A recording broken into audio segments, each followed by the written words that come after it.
Hey guys, so just to let you guys know, long story short, I kind of had to end up making an emergency bailout and go visit some family. So I'm not even in the same province at this point. However, to end up keeping with the challenge, I had to get something done. So I had the chance to pick up a Hive Tyrant. Well, to be fair, it was a gift that was given to me quite some time ago. I just never had the chance to build anything with it. And with this tyrant is my first attempt at magnetizing a figure. Now, the sad truth is I ended up picking up these magnets at a dealership and they're a little large, so I actually had to make some adjustments. Now hopefully this will end up working out. Like an idiot, I really didn't think this one through. And this initially came from my attempts to build the first head, which comes on quite nice, not a little forceful. And it's got a little bit of metal. I'm gonna put some green stuff on that just to hide it. But quite frankly, I realized that I could actually get the same effect by basically using the head of a nail, and it would give me less of an obvious profile, make it a little easier, but I'm hoping to end up getting tomorrow all the other bits magnetized and green stuffed. Now, as far as putting this guy together, one of the first warnings I'm going to give you guys is if you're going to do these two sidearms, do them one at a time, because if you have particularly powerful magnets, well, one will try and push the other out. Now, I had to drill these so deep that I actually ended up getting into the hollow carcass of this beast, and I almost lost a magnet inside. And, well, there was already glue and green stuff in there, so I was kind of panicking. Luckily, we managed to end up getting it out, and I will end up saying this much. I'm happy with what's happening. I'm going to have to invest in some smaller magnets. I'm told I can pick up some on eBay, but I guess I got too much into the magnet craze because I ended up seeing everybody doing what this head has done. And sorry for the camera, but it's not my usual setup. But having a magnet inside the neck there, let's see if we can get a little lighting. Yeah, right there. And magnetizing the neck. Now, that's all well and good. It's got a nice tight hold, but it's almost too tight. It takes a lot of effort to get these things separated, and I'm actually worried that the glue's not going to hold. So, after going over the problem, I kind of ended up coming to the conclusion that it'd probably be best to just use bare metal.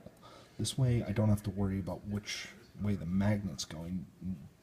The metal's just going to automatically attract, which is going to make fitting this guy out a lot better. Now, one of the things I'm doing is that I'm going to set it so that when he's fully up and ready to go, well, if I don't put wings on him, he looks like he's leaping into battle. If I put wings on it, it's a standard flying Hive Tyrant. I'm probably going to end up doing some conversion work with green stuff to end up doing the, well, Twin Link Devourers. And we're we're gonna end up seeing how this goes. I ended up doing a little bit of green stuff on the tail, but I don't think it was that good of a job. Still, don't be self-critical, just see what you can learn from it. And this being my first magnetizing bit, if the model holds together and I can minimize how much of the magnet's exposed and make it look natural, I'll call that good enough. I have to also be thankful for the opportunity to actually use a shop that my family owns, and it offers a lot of tools I don't have access to at home, so it seemed like a perfect fit. Anyway, the lesson you can probably take from this is that even if you're last minute, gotta go do something else, you gotta end up flying out, visit family, take your time with family, but if you have a little bit of downtime, you can get a little bit of work done.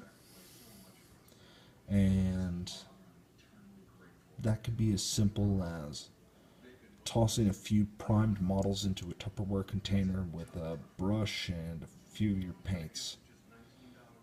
It's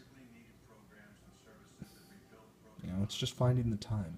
Maybe you have a job that forces you to travel and sit in hotels. Maybe you have one of those jobs where you're on a train for so long you gotta wait in another town in order to get back home, so you might be spending the night there.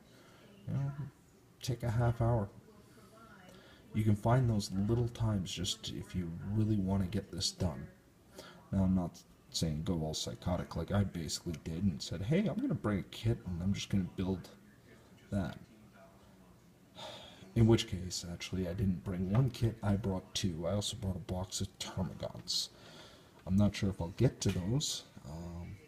I'm primarily working on this Hive Tyrant because my group as it stands needs an HQ.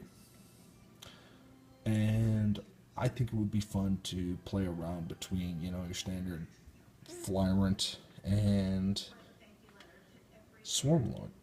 I also like to end up trying something a little bit more traditional, just to see how it works in smaller point games, but, let come what may. Anyway, sorry that it's not the best video, but hopefully you guys end up learning something from it. Let's see, is there any other things that come to mind? No real stories to end up discussing this time, just more of an update. Anyway, if you guys have some experience with playing around with magnets, since this is my first time, post a comment. I've seen some tutorials, and those tutorials seem to be all over the place and are reliant on smaller magnets and what have you. Best piece of advice I can give you, do one arm on each side and give it a lot of time to dry before you start drilling into the next one, because the second you put in that other magnet, it's going to force the other one into a very bad position, so you might as well get it right the first time. So, until next time, guys.